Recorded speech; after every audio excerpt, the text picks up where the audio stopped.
Good morning, everybody. Appreciate the opportunity to speak before everybody today.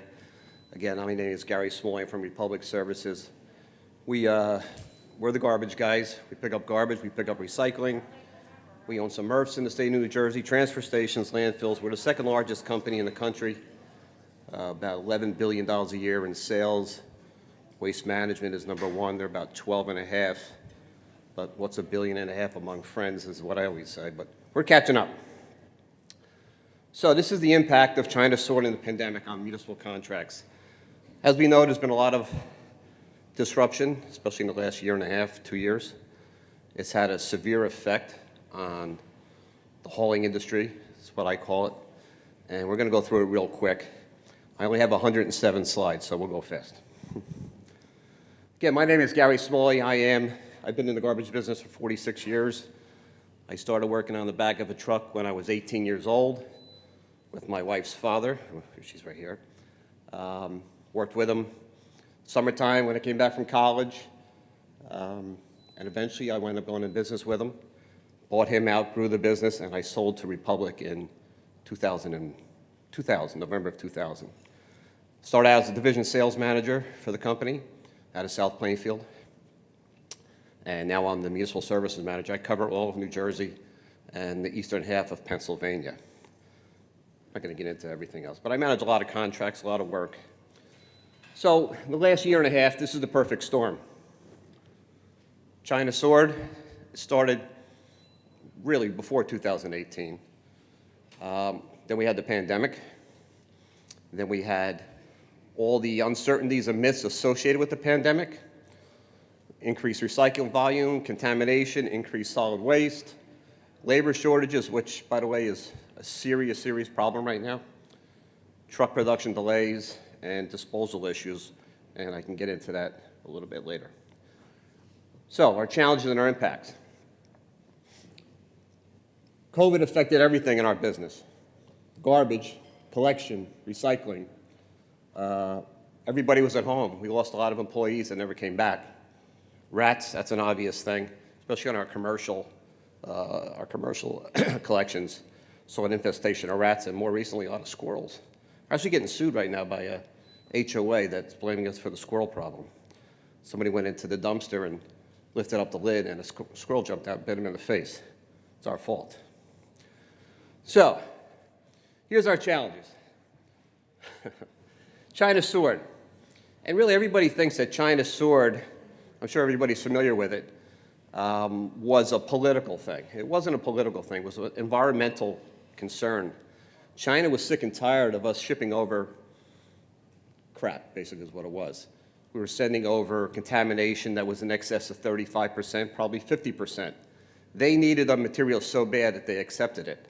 China doesn't have a lot of natural resources, so they needed, as they grew into a world economy, they needed our material, the world's materials. They enacted years ago contamination. They would accept anything more than 3%, 3 to 5%. Now it's 0.5%. And really, as of today, the United States ships nothing to China. They all, except for our OCC, our cardboard. That's all they want is our cardboard. They take the cardboard, they recycle it, make new boxes, send their stuff back here. And then it's funny, side note on the cardboard. They take our cardboard, they recycle it, make new cardboard. It's what they call Asian cardboard. When it comes back, it's not recyclable. So it's more garbage. So this is what I was just talking about. 2018, 0.5% contamination. Acceptable contamination used to be 3 to 5%. There was no MRF. A MRF, sorry, I use a lot of acronyms. I always think everybody knows what I'm talking about. Is a material recovery facility. It's your recycling center, it's your MRF.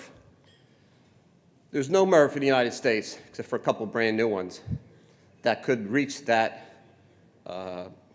level without going through 1, 2 times, 3 times. Because I'm sure you all saw the pictures. Everything gets pushed up onto a line, it goes up. You have people up top pulling. And to get to that 0.5%, sometimes we have to bring it back down, push it back up again. So that increases what we call the processing fee. The processing fee is basically how much it costs us to process that ton of recycling. And you'll see how, in a couple of slides, how that has gone up dramatically at the same time when the commodity market was nosediving. And I'm sure everybody here that has a municipal contract, if you own the recycling material, you've seen recycling go from a positive value to, not too long ago, a negative value. Right now we're making money on it, but a year and a half ago, it cost us $100 a ton to get rid of it. So we already talked about that. This is a funny little slide. This is a couple years ago. If I get this thing to work. Right here you see, this is plastics. In 2017, China was taking, you're all finance people, what is that, 1,258,000 tons? Next year they took 70,000 tons. Where did it all go? It went to third markets. You can see how the third markets took all this material, a lot of it. And it's funny that China right now, they're not accepting anything from us, but they're buying it from them. And we're shipping it to them, and now they're buying it from there. So this is interesting because China is just not buying plastics right now. Or total 100, like I say, total 100% ban on everything else. Mixed paper, nothing. So here's our challenges. Republic Services and every hauler that works in the United States. This is what we saw. Shifting volumes. Our container business, what we call our small container business, because everybody shut down. The restaurants, the office buildings. And even now when things are starting to open up, people are staying home. I know at our job, the salespeople, they've been told to stay home permanently. My daughter works for PSE&G, stay home permanently. I don't know what to do with all these buildings, but the small container work is definitely on the down. Residential volume, you can expect that during the pandemic and even now, it went way up because everybody's home. What we saw really was a huge increase in bulk and yard waste, home projects, do-it-yourself projects, because everybody's home. Recycling. So a lot more liquor bottles during the last year and a half. As a result, contamination. And we'll get into contamination a little bit and the problems with contamination and what we refer to as aspirational recycling. In Republic, we spell that with 2 S's. Yard waste, a lot more yard waste. I mean, this is what things that we used to never see, now we see it. We never saw that, now we see it. And this is coming at a time when our workforce is severely depleted. We've seen a lot of retirements over the last year and a half. People just never, they left, they didn't want to come back, and we just can't hire anybody. If you Google national labor shortage in the solid waste industry, you'll see story after story after story after story. It's a huge problem. Republic right now as a company, we have open requisitions for drivers. 1,100 drivers we need. Where are they? We're trying to hire at $29 an hour, $10,000 signing bonus, benefits from day one, and we have job fairs and 2 people show up. So this is what we've seen. 30% more. I can tell you it's been higher than that in some of my municipal contracts. Increased contamination. Estimated cost us about $2, $3 or more per month per house that we weren't able to recover. So contracts that were marginally profitable were now underwater. And by the way, it was my job to go to the municipalities and ask them for more money. So you let me know how that came out. Wasn't good. Not going to get too much into that. So during the pandemic, as a company, 90% of our workforce stayed home. Republic has 3 huge customer service centers. We employ about a little over 2,000 people, and they all stayed home. Right now, we're short by about 500 people that just have left the workforce. So when you call our customer service department, you're going to get delayed. I think that's true with I don't think there's too many good experiences for anybody when you call a customer service department lately. You're on hold forever, and we're no exception. Oh, there's nobody here from Republic that can. So, but I'm just being real. So year over year, as things start to open up, we're still seeing an increase in tonnages for the trash, definitely an increase in the recycling, and a huge increase in the contamination. This was a letter that I just got the other day. This is a competitor. I didn't want anybody to know who they were, so I blocked them out. So hopefully you can't read between there. And basically apologizing for their poor service or lack of service or service failures. And I give them a lot of credit. I used to badmouth these people, but now I give them a lot of credit. I wish that Republic could do this. We've tried, but our corporate won't allow us to do this because they're afraid that somewhere 2 or 3 years down the road that somebody could use this against us. It kind of makes sense, but I like this letter. I had a conversation with one of the owners of this company a couple of weeks ago, and I said to him, I said, hey, you're supposed to pick up such and such on Monday. I said, what's your new schedule? He goes, anytime from Monday to Friday. And that's the truth. We were last night, my operations manager of one of our facilities had to go to a town meeting where we're struggling. We run 13 routes a day. On any given day, we're probably running 9. We just don't have the bodies to be behind the wheel. And by and by, the township's been very, very understanding. But the people, the residents, are not so much. So they kind of understood more. It was about 100 people here that were at the meeting last night. Usually you only get the same 4 or 5 people to show up, but there's about 100 people there. And most people got it. There was a couple of people that said we should be sued and thrown out for breach of contract, but I didn't have to, the office manager didn't have to remind them about the bid. We were the only bidder, so who are you going to get? And that's another problem that we're having. Years ago, when I would go to muni bid openings, there would be 6, 7 bidders at every bid opening. Now, 1, 2, if you're lucky. In the last month and a half, down in Camden and Burlington County, there was 5 bids. We chose to pass because we don't have enough drivers as it is. Nobody bid. Nobody showed up. It's a huge problem right now for municipalities. And when there is a bidder, we're seeing huge increases. Obviously, there's huge increases.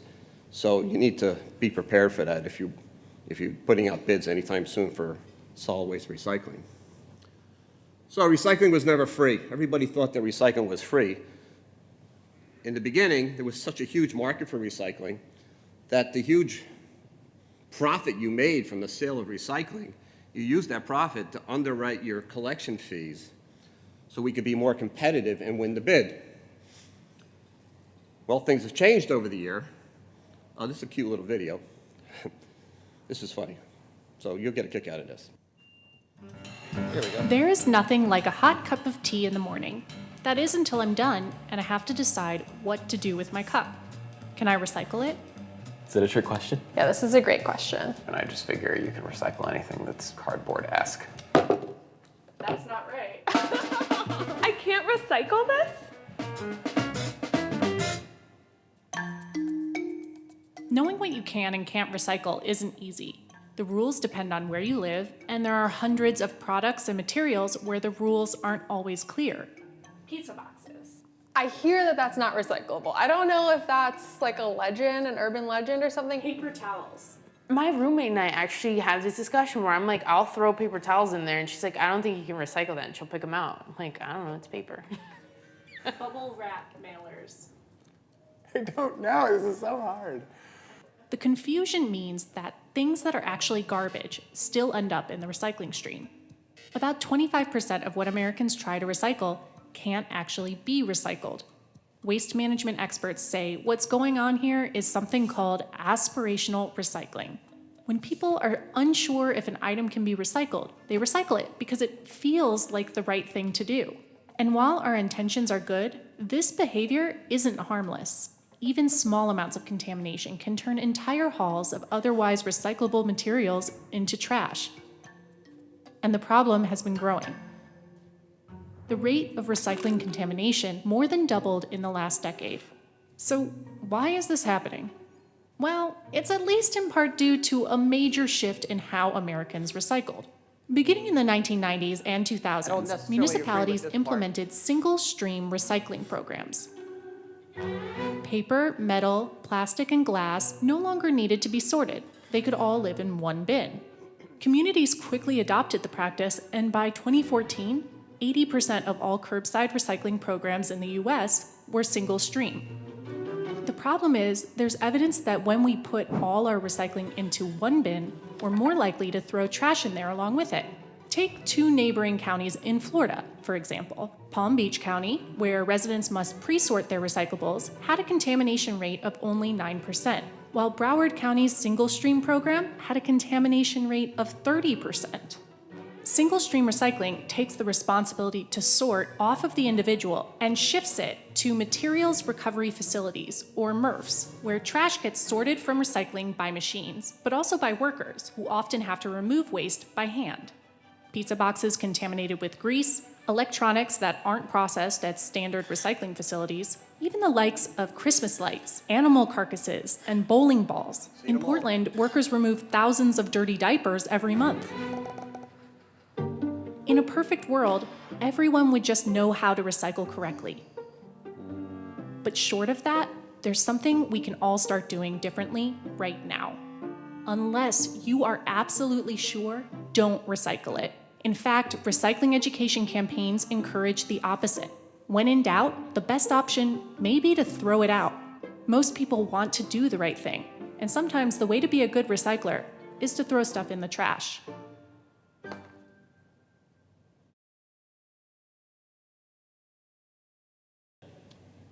It's pretty cool. I don't necessarily agree with the single stream versus dual stream. The MRFs nowadays are more than capable of handling single stream recycling. It's all about education, the aspirational recycling. We have a MRF up in Mine Hill in Morris County that is single stream, and our contamination rate up there is about 4%. So if Morris County can do it, everybody can do it. We have a contract in Camden County that a couple of years ago was running around that 30%. Now it's down to about 14. So we're getting there. It's all about,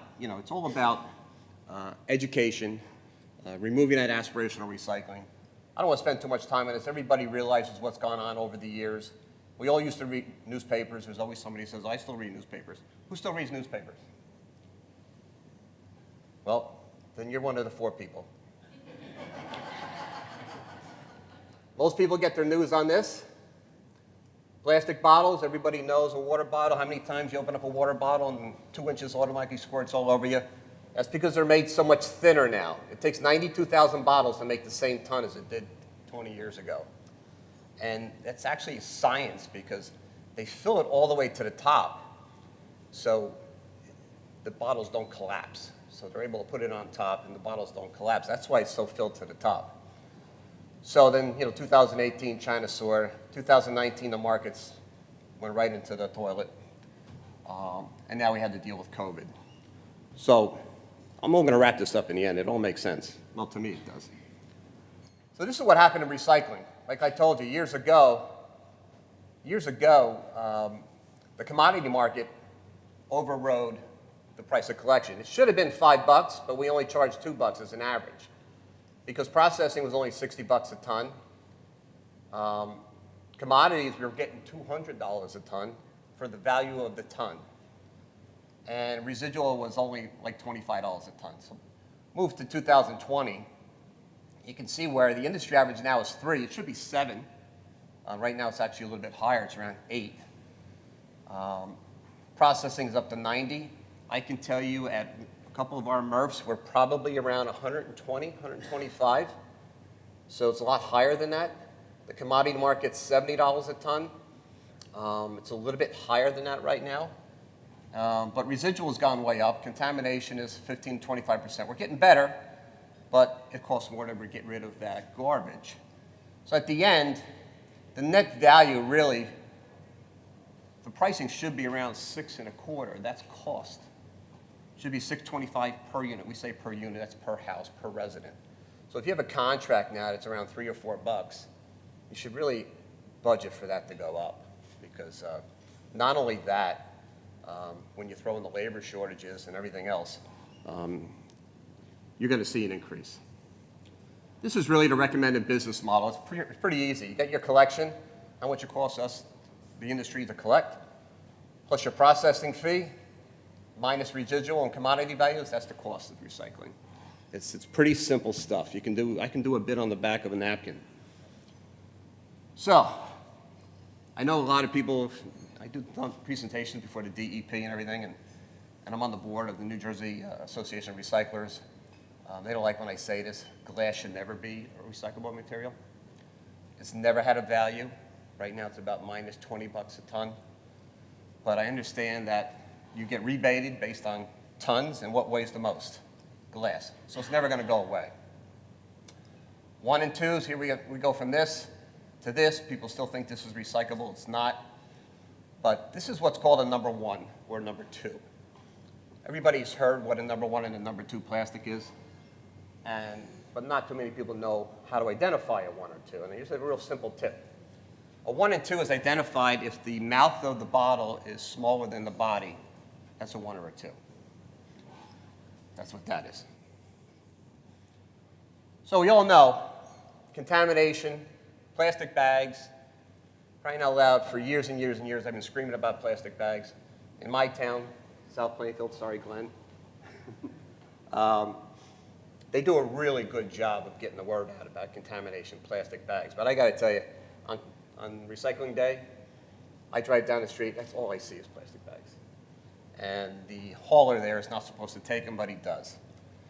So the number 2 contaminant. Can anybody tell me what the number 2 contaminant is?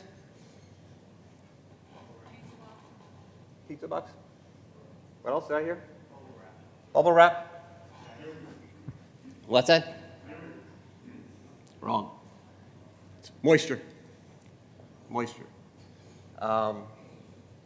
When we bale paper, cardboard, they have this big giant, almost looks like a turkey thermometer.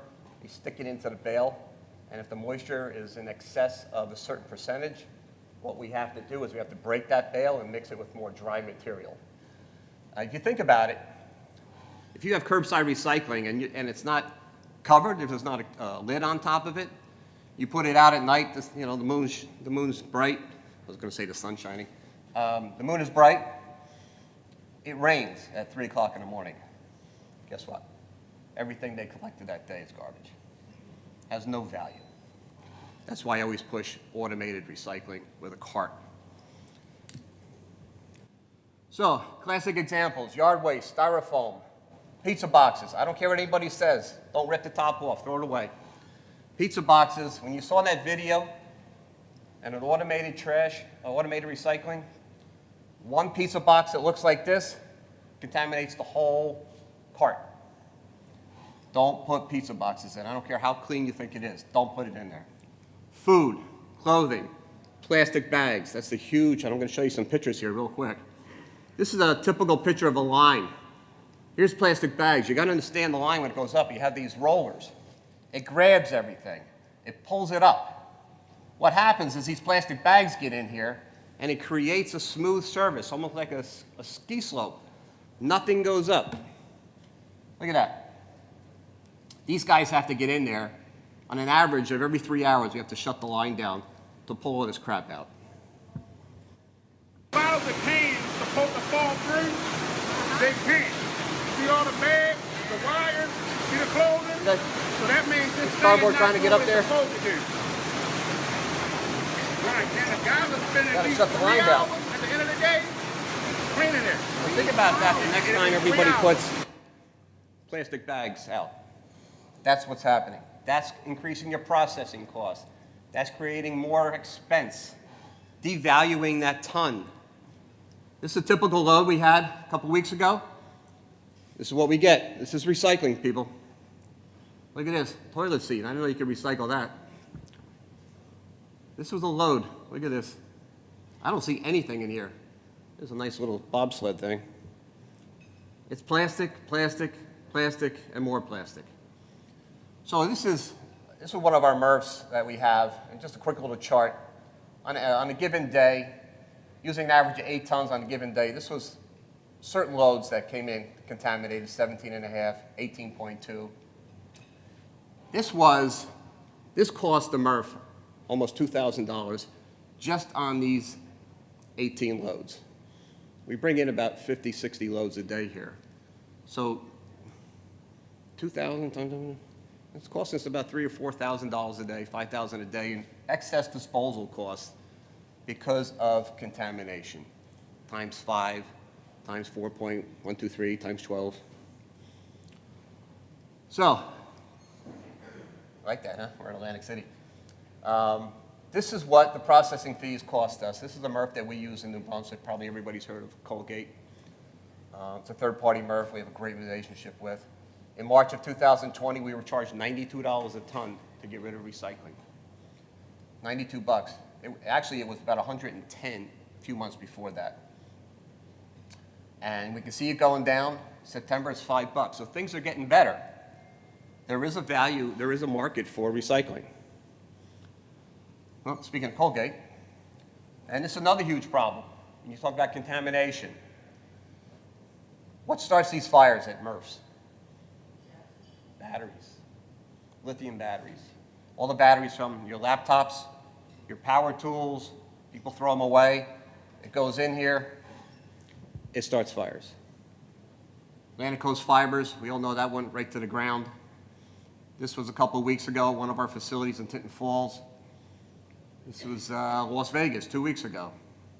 That's a state-of-the-art MRF. That cost us $22 million to build. Bayshore, we all saw that fire. So there's big problems here with contamination. So now I'm going to get into bid language. I think I'm doing good on time, aren't I? Okay. I'm going to get in bid language. That's my sweet spot. I like to go to municipalities and talk to them about, I'd like to see 6 to 8 months ahead of time, talk to them about, their new bids coming out, make suggestions on what I feel, what Republic feels could be more cost effective. It's nothing shady. I'm not trying to say you got to make trucks that have white wheels or you got to have a blue truck. We want competition. We want to get competition. Municipalities, and don't take any of this the wrong way, are very rigid. The last thing they want to do is spend a lot of time on bids, especially solid waste recycling bids. And when I go in there, I say, can you please think about this, think about that, think about this. I can't tell you how many bids I get in 2021 that have the same dates 2016 in them. They don't even change the dates. So this is good. I'll give props out to Red Bank, if anybody's here from Red Bank. Great language. Tipping fees. They pay the tipping fees for recycling. You're from Red Bank? God bless you. Here's one, excluding tipping fees. There's the 4-letter word that Republic hates. I'm not going to say the 4-letter word. Is risk. We hate risk. And not knowing what the cost of disposal and processing is, if it's $50 today, and we don't know how much material we're getting, and we're paying for it, you guarantee that we're marking that up by 30% to cover ourselves. This was Hal. They were almost there. 80% they gave us. I'll take it. Now we're going to get into, hopefully I did a good job here. This is a great one. May 18th, the bid went off. June 1st start date. How many people do you think are going to bid on that? This was 5 trucks a day. Really? Here's one, April 21st, 414. I mean, this really basically says we don't want anybody else but the incumbent. March 28th, May 1st start date. This is what we see over and over and over again. I get the bid specs, and we got to see a good 4 or 5 month lead time, especially now in this market between labor and truck shortages. You got to have a good 4 or 5 months. There's one in here I thought was pretty good. I hope I can find it. April 17th, May 14th. August 31st, October 1st. This is 30-day lead time. I'm trying to find one that was really funny. Maybe it's on the next slide. Where the heck is it? May 4th with a June 1st. This is language that we see all the time. Collection days, Tuesday, Friday, non-negotiable. We want Tuesday, Friday. Well, I can't do Tuesday, Friday, but I can do Wednesday. No. Bulk, not to exceed 300 pounds per item. Anybody here pick up 300 pounds? I mean, come on. Here. Any negative returns, that's your problem. But if you make money, we want it. Here. Bid's going to go off on August 3rd for a July 1st start date. This is what we see. I bite my tongue. So this is just more examples of basically bulky waste will be collected without limit. Without limit. Bulky waste without limit. This is one of my contracts that we're bidding right now. Thankfully, they listened to us when we went in to talk to them. So you got to limit the bulk. You have to.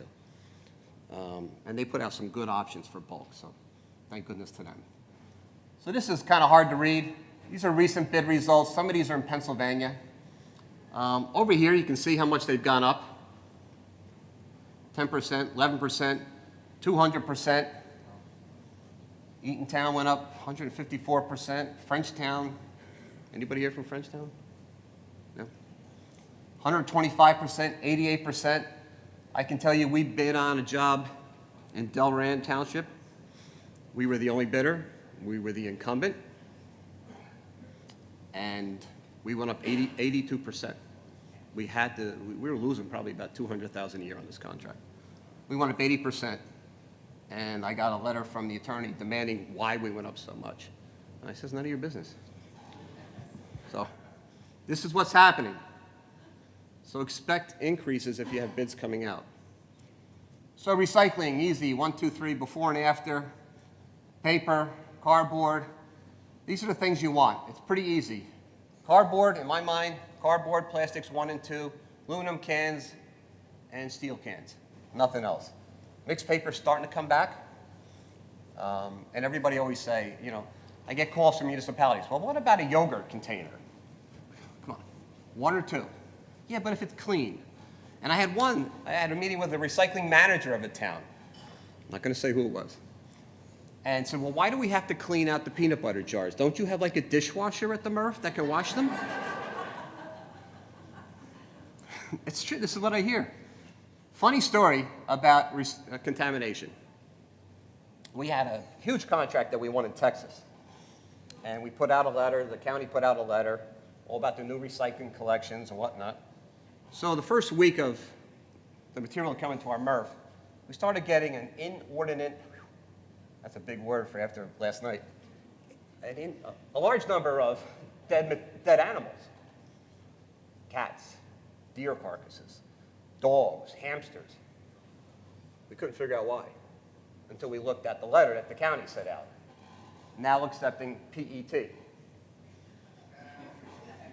And people took it literally.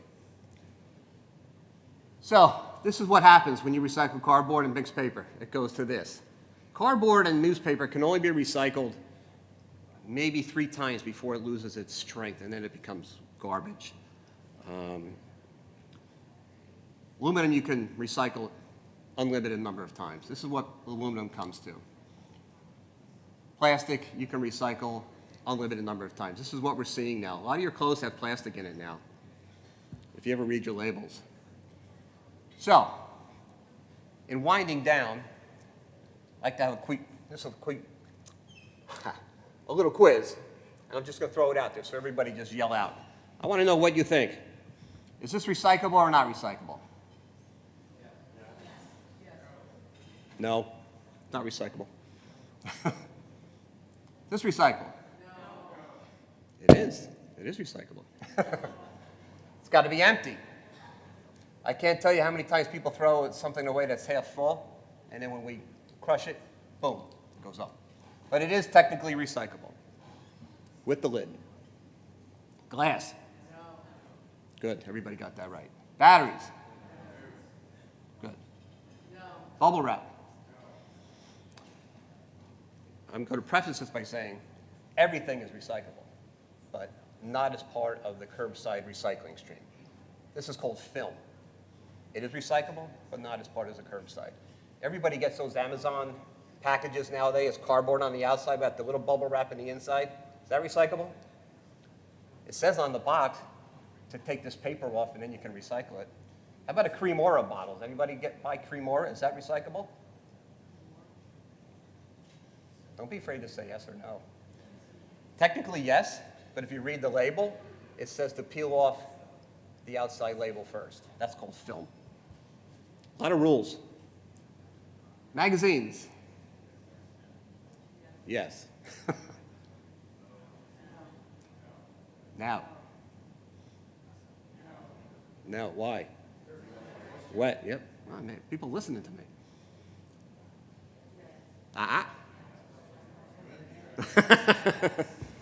Got to be empty. Clean, empty, dry. Correct. No. And we're moving right along.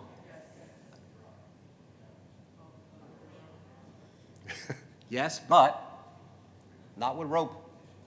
That's called a tangler. If you watch that video, that's a tangler. That gets in there and it wraps around. So if you're going to recycle paper, please don't tie it with rope.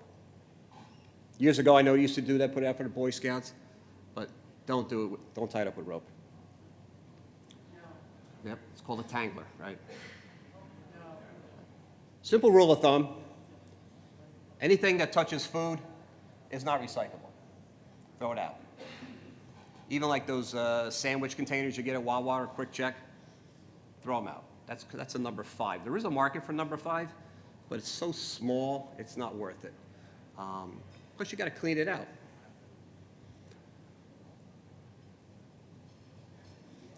That's a yes, as long as it's empty. Yes?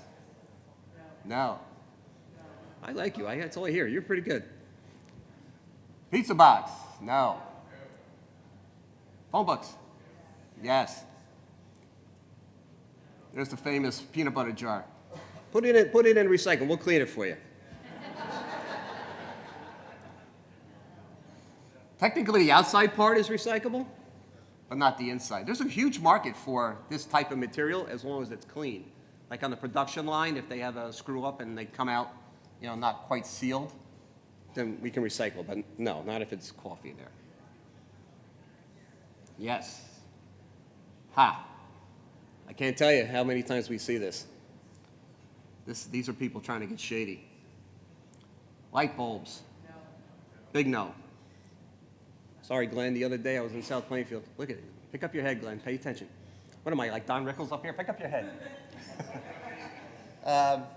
I see like big giant fluorescent tubes and garbage cans. I'm like, what are you thinking, people? That's a yes. Junk mail, yes. Books? No. They are, if you take off the cover. The hard cover, if you rip off the cover, it's recyclable. If not, throw it away. No. Hey, there you go. Trick question. Figure only the men know that answer. Yes. However, a lot of rules here with recycling. A lot of these come with the plastic. The food is inside the plastic, and you take it out. You can recycle the box. A lot of these pizzas, believe it or not, they put the pizza right in there with no plastic around it. Then it's not. If it touches food, throw it out. Touches food, throw it out. No. Looks good, but no. No. Just real quick, yes, I mean, this is acceptable, but you'll see now on your Amazon, I keep saying Amazon because everybody gets things from Amazon, is that, and even UPS and FedEx, they're changing their tape. It's paper now. It's no longer that cellophane, and that was in response to the industry. Yes, huge market. Yes. Brain cells are not recyclable. Nope. You can bring it to your local junk dealer, but no. Oh boy. How many times have we seen this in the last couple of weeks? Huge market for clothes, by the way. Textiles are huge, but not part of the curbside recycling. Ceramic mugs. No. There you go. There's your tape. If you're going to recycle this, take the tape off. My wife said to me, she goes, is that your car that when you pulled the bumper off your car? I'm like, no, somebody else. I was backing into a driveway, and I didn't see that there was a post underneath. And when I pulled out, my bumper stayed there. So, key topics moving forward. We got to update our business model. When somebody like me comes knocking on your door, say I'm from Republic Service, I want to talk to you, I'm not coming there to make sure we win the contract. I'm actually trying to help you. I'm trying to get more competition in the door. Evaluate program recycles. I always say, you know, the state of New Jersey has a percentage. They want to get to, what is it, 62% recyclable. They want to recycle 62% of the solid waste stream. That's a lofty goal back when things were great. We need to focus more on what is actually recyclable. Plastics 1 and 2, newspaper, cardboard, aluminum cans, steel cans. That should be the only thing that we should recycle. So that's it. If anybody can guess where that is. Oh man, there's the drinkers. There's the drinkers. So I mean, real quick, the labor shortage is a real factor. It's affecting us like you wouldn't believe. We won a contract, defended contract. It was Cherry Hill Township, one of our biggest contracts. We ordered 12 new trucks a year ago, August. Still haven't gotten the trucks. The problem is during the pandemic, Mack, McNeilis, Labrie, Freightliner, they all shut down. So now there's this huge backlog of trucks. Right now, we just won a big contract out in California. Doesn't affect me, but they want a huge contract. They need 220 trucks. And they've already been told it's going to be 2 years. So I don't know, you like your DPW guys, I talk to them all the time. I played golf with them earlier this week. They say when they order a truck, it's not coming in for 6 months, 7 months, 8 months. So basically that's it. If anybody wants to reach out to me, I think my name is in the program. If not, come up here, grab a card. Anybody have any questions? Yes, sir. Yeah, sure. I don't want to flash the light on you.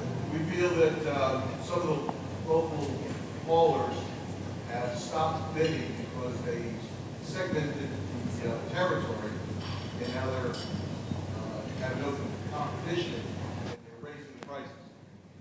You're from North Jersey. I think I've heard this story many times. I can tell you I have no knowledge of that. I don't think that's true, but if they do, then they should pay the price for it. We actually had a bidder come in. He's the only one. Yeah. He had 2 packets. Yeah, that's not right, but that's not something that we do. Okay. Sure. I'm not going to lose my job for that. Right here. Yes, sir. Is your first education video available? Sure, I can put it on a PDF and send it to you. I'll send it to John and Lauren. Yep, sure. Anybody else? I got away easy. Good. All right, thanks everybody. I appreciate it.